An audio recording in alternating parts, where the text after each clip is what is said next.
ఒకరిదేమో outdated అయిపోయిన రాజకీయం, image అంతంత మాత్రంగా ఉంది, క్రెడిబిలిటీ దాదాపుగా లేదు, కానీ కాంబినేషనల్ ఇంపాక్ట్ మాత్రం బ్రహ్మాండంగా పనిచేసింది. మళ్ళీ అధికారం అందింది. ఎస్, సీనియర్ నాయకుడు నితీష్ కుమార్ గురించే. నితీష్ ప్రత్యర్థిగా ఉన్న తేజస్వి యాదవ్ది మాత్రం quiet contrast situation. Mass appeal ఉంది, జనంలో బలంగా ఊపుంది. బీహార్ మొత్తం తేజస్విని సీఎం కావాలి అని కోరుకుంది.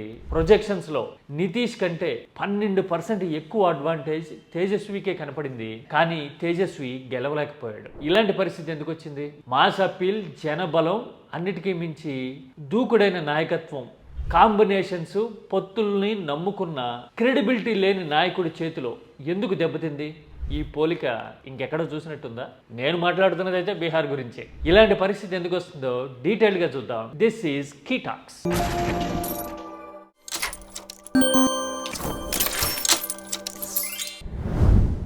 బీహార్లో ఒక చిత్రమైన రాజకీయ పరిస్థితి ఈ ఎన్నికల ఫలితాల్లో కనబడుతోంది. బీజేపీ చేతిలో ప్రాంతీయ పార్టీలు నలిగిపోతున్నాయి అనే ఇంప్రెషన్ని తిరక్కొడుతూ నితీష్ కుమార్ చాలా సర్ప్రైజింగ్గా రివైవ్ కావడం చూస్తున్నాం. 2020 ఎన్నికల్లో జేడీయూ 40+ స్థానాలకు పడిపోతే ఇక జేడీయూ క్లోజ్ అయిపోతుంది అని అనుకున్న పరిస్థితి నుంచి ఇప్పుడు 70కి పైగా స్థానాలతో లీడింగ్ పార్టీగా జేడీయూ అవతరించడం చూస్తున్నాం. ఇలా ఎందుకు జరిగింది అంటే కాంబినేషనల్ ఇంపాక్ట్. 2020లో ఎల్జేపీ విడిగా పోటీ చేసింది, జేడీయూ ఓట్లని చీల్చింది, అందుకని 30 సీట్లు పోయినాయి నితీష్ కుమార్కి. ఇప్పుడు ఎల్జేపీ కూటమిలోనే ఉంది, కాంబినేషన్ కలిసి వచ్చి జేడీయూ మళ్ళీ 70+ సీట్లకు వచ్చింది, ఎగ్జిస్టెన్స్ని కాపాడుకుంది. అంటే ఇది సొంత బలము, చరిష్మా, లేదంటే క్రెడిబిలిటీ అన్న పదాలకి ఏమాత్రం నితీష్ కుమార్ డిక్షనరీలో చోటు లేకపోయినా కానీ కాంబినేషనల్ ఇంపాక్ట్తో ఆయన రివైవ్ అయిపోయాడు.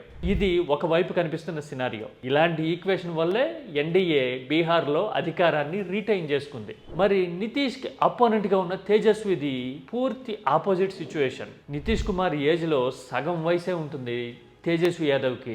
మాస్ అప్పీల్ విషయంలోనూ జనాదరణ విషయంలోనూ నితీష్ కుమార్ కంటే కొన్ని రెట్లు బలవంతుడు తేజస్వి యాదవ్. ఎన్నికల సమయంలో ఒపీనియన్ పోల్స్లోనూ ఎగ్జిట్ పోల్స్లోనూ ఇదే విషయం ప్రూవ్ అయింది. పార్టీల బలాబలాలు ఎలా ఉన్నా కానీ మీకు అసలు ముఖ్యమంత్రిగా ఎవరు కావాలి అంటే సగటు బీహారీ తేజస్వి యాదవ్ను కోరుకున్నాడు.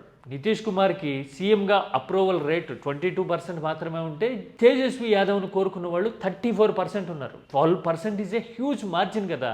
మరి ఇంత బలం ఉన్నా, జనాదరణ ఉన్నా, జనంలో ఆకాంక్ష ఉన్నా కానీ తేజస్వి సీఎం కాలేకపోయాడు. కాంబినేషనల్ ఇంపాక్ట్ అనేది తేజస్విని దెబ్బతీసింది. ఎల్జేపీ ఎలాగైతే కూటమిలో ఉండటం అనేది జేడీయూకి నితీష్ కుమార్కి కలిసి వచ్చిందో అలాగా తేజస్వికి కలిసి రాని పరిస్థితులు కొన్ని ఉన్నాయి. అవేంటో తెలుసా?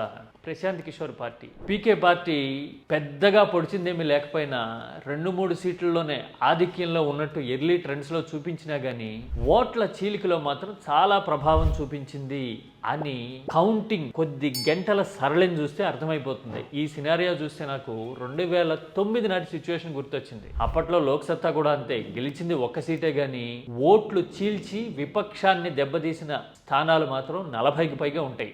అంటే లోక్సత్తా అరౌండ్ 5000 ఓట్లు సాధించిన చాలా చోట్ల అప్పటి విపక్షం టీడీపీ 3000-4000 ఓట్లు తేడాతో ఓడిపోయిన సీట్లు 40 వరకు ఉంటాయి. అంటే ఓట్లు చీలి విపక్షం అప్పుడు ఓడింది. ఇప్పుడు బీహార్లో ఆర్జేడీ కూడా అలాగే దెబ్బతింది చాలా చోట్ల అనే అభిప్రాయం ఇనీషియల్ కౌంటింగ్ ట్రెండ్స్ని బట్టి తెలుస్తూ ఉంది. ఇలా జరగటం ఇది మొదటిసారి కాదు, వరుసగా రెండోసారి. 2020 ఎన్నికల్లో కూడా చూసాం. అప్పుడు ఎంఐఎం విడిగా పోటీ చేసి ఆర్జేడీ మీద, కాంగ్రెస్ మీద విమర్శలు గురిపెట్టి ఓట్లు చీల్చింది. గెలిచింది 5 సీట్లే ఎంఐఎం. నార్దరన్ బీహార్లో సీమాంచల్ అనే రీజియన్లో 22-23 సీట్లుంటే అక్కడ చాలా చోట్ల మెజారిటీ ఆఫ్ ద కాన్స్టిట్యున్సీస్లో ఆర్జేడీని ఓడించింది. కనీసం 15 సీట్లు పోయి ఉంటాయి ఆర్జేడీకి. అందుకోసమే అధికారం దూరం అయింది. లేదంటే కనుక 90కి పైగా సీట్లతో లార్జెస్ట్ పార్టీ అయ్యి అధికారాన్ని అందుకునే అవకాశం 2020లోనే తేజస్వి యాదవ్కి ఉండేది. అప్పుడు అలా దెబ్బ కొట్టింది. ఇప్పుడేమో ప్రశాంత్ కిషోర్ పార్టీ దెబ్బ తేజస్వి మీద గట్టిగానే పడినట్టుంది. వరుసగా ఇది రెండో పరాభవం మాత్రం కాదు. ఎందుకంటే కేంద్రం నుంచి మంది మార్బలం అంతా దిగినా, మోడీ, అమిత్ షా లాంటి వాళ్ళు అందరూ ఓ పక్కన హోరెత్తిస్తున్నా కానీ తేజస్వి యాదవ్ కాంగ్రెస్ అనే హెవీ లగేజ్ బ్యాగ్ని భుజానేసుకుని వీళ్ళందరితోనూ సింగిల్ హ్యాండెడ్గా పోరాడడం చూశాం కదా. అందుకనే రిజల్ట్ వైజ్గా పార్టీ గెలవకపోయినా కానీ తేజస్వి యాదవ్ లీడర్గా మాత్రం ఎస్టాబ్లిష్ అయ్యారు అనే విషయాన్ని బీహార్ ఫలితాలు చూపిస్తున్నాయి. ఇంతకీ కాంబినేషనల్ ఇంపాక్టే ఎల్లకాలం పనిచేస్తుందా, పొత్తులే గెలిపిస్తాయా అనే ప్రశ్నకి సమాధానం ఏంటి? బీహార్లో సిచ్యువేషన్ వేరు. నేను ముందు కూడా చెప్పా, ఐడియాలజీ పరంగా క్లియర్ కట్ విభజన రేఖ ఉంటుంది. జేడీయూ అనే ప్రాంతీయ పార్టీకి బీహార్లో బీజేపీ అనేది ఒక తొడుగు, అలాగే ఎల్జేపీ అనేది ఇంకొక అండ. ఈ అండతో జేడీయూ అధికారాన్ని నిలబెట్టుకుంటుంది. పైగా బీజేపీ జేడీయూతోనే ఉండి తీరాల్సిన పరిస్థితి ఎందుకు ఉంది అంటే, అవతల పక్క ఆర్జేడీ ముస్లిం ఓటు బ్యాంక్ నమ్ముకున్న పార్టీ. అందుకోసమని ఆ పార్టీతో బీజేపీ ఎప్పటికీ కలవలేదు. ఈ కలవలేకపోవడం అనే కాంట్రాస్ట్ జేడీయూకి వరం అవుతూ ఉంది. వేరాజ్ మిగతా రాష్ట్రాల్లో ఎక్కడైనా సరే బీజేపీకి 2 ఆప్షన్స్ ఉంటే, ప్రాంతీయ పార్టీలు 2 ఉంటే 2 బీజేపీకే సపోర్ట్ చేసే అవకాశం ఉన్న చోట మాత్రం బీహార్ ఫార్ములా, బీహార్ రిజల్ట్ వర్తించదు. మీకు నేను చెప్పిన పాయింట్ అర్థమైంది కదా. అందుకని నితీష్ కుమార్ లాంటి నాయకుడు పొత్తులతోనూ కాంబినేషనల్ ఇంపాక్ట్తోనూ గెలిచేస్తున్నాడని నితీష్ని చూసి ఎవరైనా వాత పెట్టుకుంటే కనుక అది వాతగానే మిగులుతుంది. అర్థమవుతుంది కదా. అంటే బీహార్లో ఒక పెక్యులారిటీ ఉంది, అందుకోసమని మాస్ అప్పీల్ ఉన్న నాయకుడి మీద కాంబినేషన్ గెలిచింది. మిగతా చోట్ల ఎక్కడైనా సరే ఇలా జరుగుతుంది అని ఆశించడం కానీ ఎక్స్పెక్ట్ చేయటం కానీ వాస్తవ దూరమైన సిచ్యువేషనే అవుతుంది.